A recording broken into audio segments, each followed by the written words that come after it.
बिस्मिल्लाहिर्रहमानिर्रहीम। अस्सलामुअलैकुम। मोहम्मद अबूज़र फ़राम अलीपुर। आज का मेरा तजिया ये है कि नवाज़ शरीफ साहब अब भी यही चाहते हैं असम्बलियाँ तहलील करो और अर्ली इलेक्शन की तरफ जाओ, लेकिन पीडीएम की जितनी जमातें हैं वो सारे के सारे यही चाहते हैं कि हम इस असम्बली को चलाएं, इलेक्शन को अपने वक्त पे कराएं, ताकि इमरान खान का जो बयानिया बना हुआ है, झूठा बयानिया, वो दफन हो, फिर इलेक्शन की तरफ जाएं और इलेक्शन हम जीतें।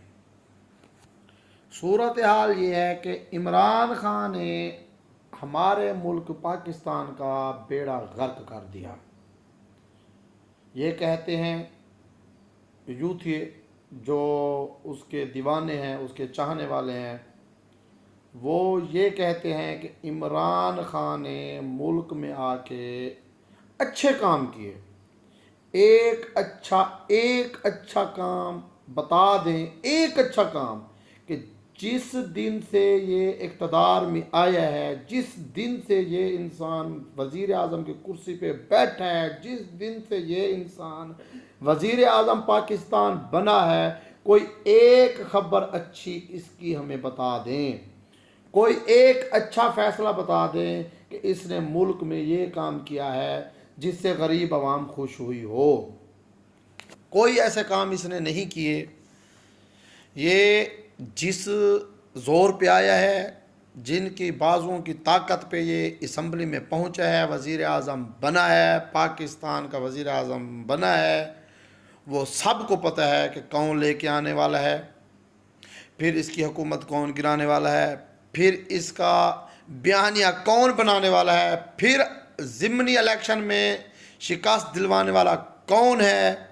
पीडीएम की जमातों को सबको पता है, ये बात ढकी छुपी नहीं है।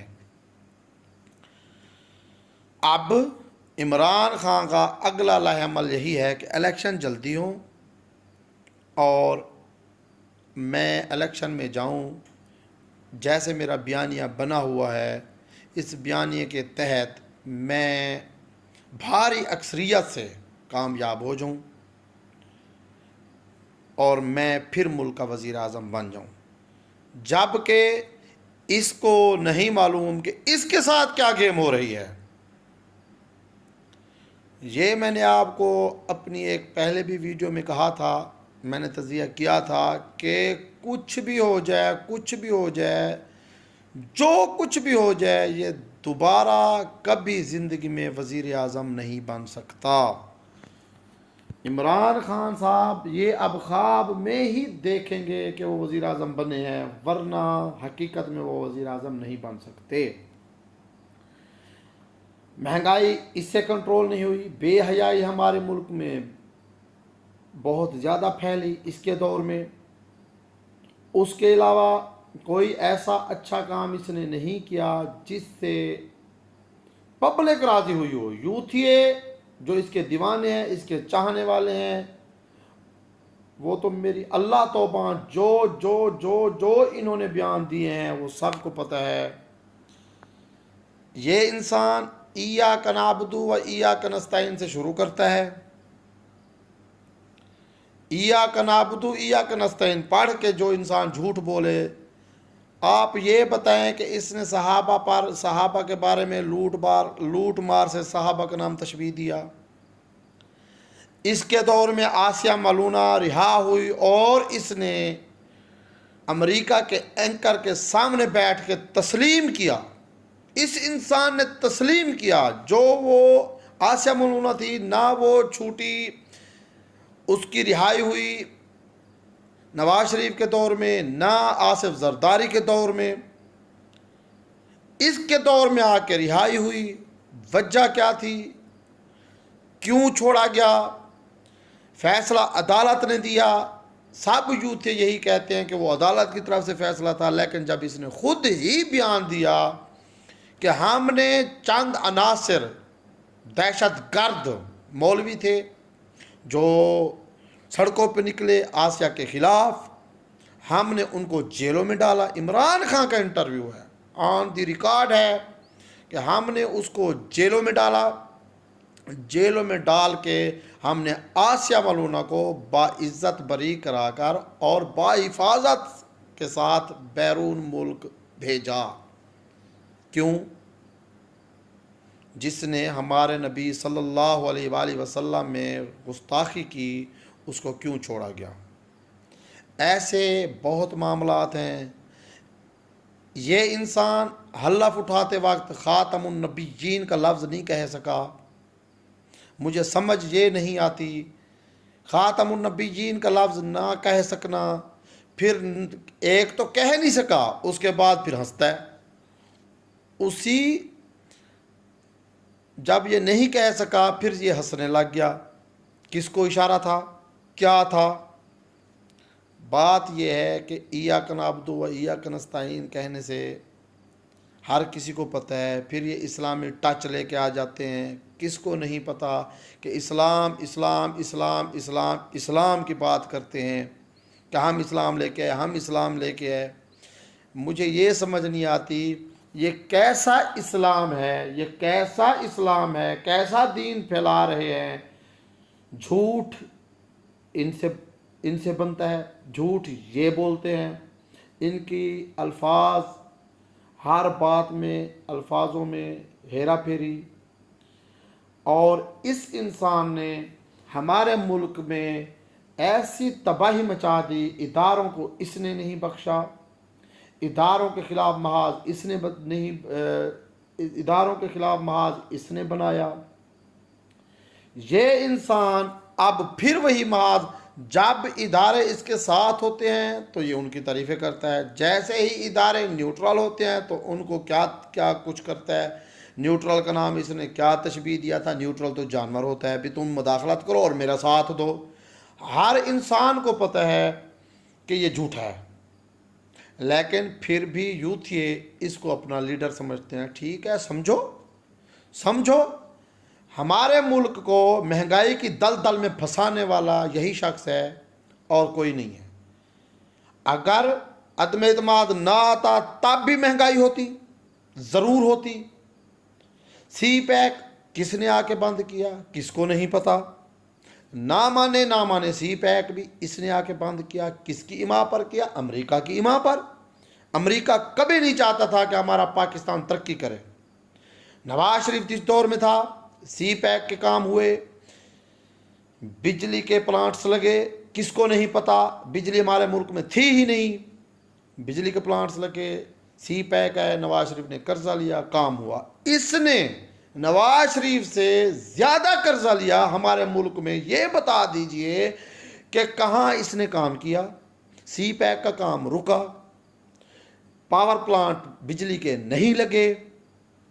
उसके अलावा आप मुझे इतना बता दें कि इसके दौर में कोई ऐसा काम बता दें, कोई ऐसा मेगा प्रोजेक्ट बता दें जो इसने किया हो। इसने कोई काम नहीं किया। अब नवाज शरीफ साहब आएंगे और भारी अक्सरियत से आएंगे।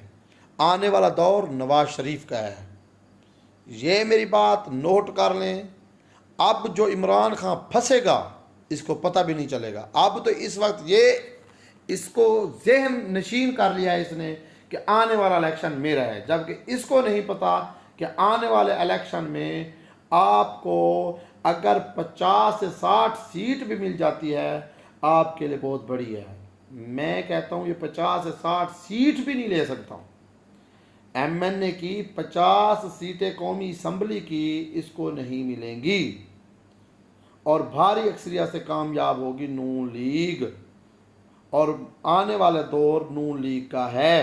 आने वाले दौर में वज़ीर आज़म नून लीग से होगा, ये मेरी पेशीन गोई है। बाकी इसने सियासत को इतना गंदा, इतना मैला, गालम गलोच, सियासत में गालम गलोच इस इंसान ने सिखाई, हर किसी के जहन में डाल दी। हर किसी को झूठा, हर किसी को करप्शन, झूठ, फराड, हर किसी को इसने झूठा झूठा कह के सियासत को बदनाम कर दिया, जबकि ये खुद चोर है।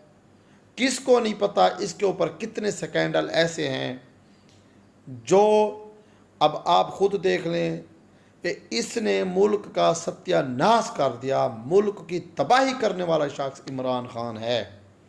और ये समझ तब आएगी जब मुल्क, अल्लाह ना करे हमारा पाकिस्तान दिवालिया हो। सारा काम इमरान खान की वजह से ख़राब हुआ। अब नवाज शरीफ का अगला लह अमल तो यही है, वो चाहता है कि असम्बली तोड़ दो और इलेक्शन करो। पीडीएम इलेक्शन की तरफ अभी नहीं जाना चाहती। पीडीएम में बाकी जो जमातें हैं, नवाज शरीफ और मरियम नवाज के अलावा, वो नहीं चाहती कि इलेक्शन फिर फौर हो, और इलेक्शन होता भी नहीं। इलेक्शन अपने वक्त पे होगा, ये मेरी बात नोट कर लें। दूसरी बात, इमरान खान ऐसे चक्कर भी में फंस चुका है, इसका निकलना मुश्किल है। ज़ाहिरी तौर पे इसको यही लग रहा है कि मैं इलेक्शन करवा के रहूँगा और मैं इलेक्शन, इनको दबाव डाल के इस्टेब्लिशमेंट को, इदारों को और हुकूमत को, पीडीएम की जमातों को दबाव डाल के मैं इलेक्शन इनसे करवा के रहूँगा। लेकिन इसको नहीं पता पीडीएम पहले भी मजबूत थी, अब भी मजबूत है, आगे भी मजबूत रहेगी। जिसमें मौलाना फजलुर रहमान हो, वह मौलाना फजलुर रहमान है जिसका दामन साफ है। सबसे बड़ा मुखालिफ इमरान खान मौलाना फजलुर रहमान का है। वो सबको पता है कि वो क्या अलकाब से नवाजता है मौलाना फजलुर रहमान को, हर किसी को पता है। लेकिन आज तक एक ढेले की करप्शन मौलाना फजलुर रहमान पे साबित नहीं कर सका। इदारे भी इसके साथ थे, इंटेलिजेंस भी इसके साथ थी, इस्टेब्लिशमेंट भी इसके साथ थी, जज साहबान भी इसके साथ थे, लेकिन मौलाना फजलुर रहमान पे एक ढेले की, 1 रुपए की करप्शन साबित नहीं कर सके। बात यह है कि ये वो मौलाना फजलुर रहमान है जिसने 15 साल से इमरान खान की मुखालफत की है कि इसको यूरोप लेके आ रहा है, इसके पीछे अमेरिका है। सबको पता है मौलाना फजलुर रहमान वह इंसान है, पहले दिन से वो इसके मुखालिफ है और आज तक इसके मुखालफत कर रहा है। अगर इसने इलेक्शन की तरफ जाना है, पहले तो ये पोजीशन ही नहीं आएगी, इससे पहले इसके साथ बहुत कुछ हो जाएगा। ये इलेक्शन की तरफ, ये इलेक्शन खुद लड़ ही नहीं सकेगा, ये किसी ना किसी केस में जेल में चला जाएगा। ये मेरी बात नोट कर लें। दूसरी बात, अब आने वाला दौर फिर नून लीग का है। इमरान खान का कुछ भी नहीं रहना, ये याद रखना, इमरान खान का कुछ भी नहीं रहना। अब वक्ती तौर पे उसने बयानिया बना रखा है, वो वक्ती तौर पे ही है। इंशाल्लाह ताला इमरान खान इस दफ़ा आने वाले इलेक्शन में बहुत बुरे तरीके से फ्लॉप होगा, बहुत बुरे तरीके से इसकी हार होगी। ये मेरी बात याद रख लें और नोट कर लें। अस्सलाम वालेकुम। पाकिस्तान जिंदाबाद, पाकिस्तान पाइंदाबाद। अल्लाह हमारे पाकिस्तान की हिफाजत फरमाए, आमीन।